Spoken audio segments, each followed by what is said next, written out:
Կառավարությունը պարբերաբար նշում է միջին աշխատավարձի ցուցանիշը։ Խոսել եմ, ասում եմ եւ ելի եմ ասում։ Միջին աշխատավարձը ուղերձ է հղում, թե կարծես թե 50%-ը ստանում են մի քիչ ավել, 50%-ը պակաս, բայց մեր մոտ բնակչության 3/4-ը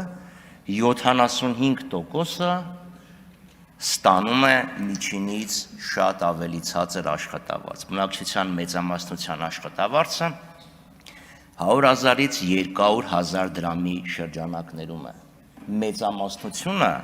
այդ դրական արդյունքը, որի մասին խոսեց պարոն նախարարը, չի զգում։ Բարեկեցության շոշափլի իրականությունը չեն զգում նաև մեր անհուսալի վարկառուները։ 330,000 մարդ ունի անհուսալի վարկ, սպառողական վարկ, իդեպ մեծամասնությունը, բացարձակ մեծամասնությունը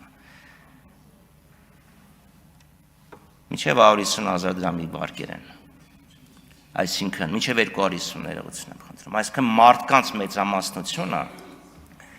չի կարողանում վճարի 200,000 դրամի կարգի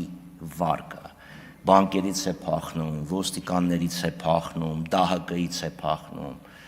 բայց չի կարողանում վճարի եւ ծանոթ մեկին էլ չունի, որ դիմի այդ 200,000-ը տա բրծնի։ Կառավարությունը իհարկե դա փորձում է շտկել, բայց չի խոստովանում, որ այդ անհուսալի վարկերի դեմ պայքարի իրենց ծրագիրը ձախողվել է։ 300,000-ից 330,000-ից ավել շահառուներից 5-6 հոգի մարդն է ընդամենը դիմել։ Լավ, ես ասենք թե Եվրանեստի նիստին դրա համար չէի մասնակցել հանձնաժողովի այդ նիստին, բայց նախարարը ինչ չի մասնակցում, հետաքրքիր է։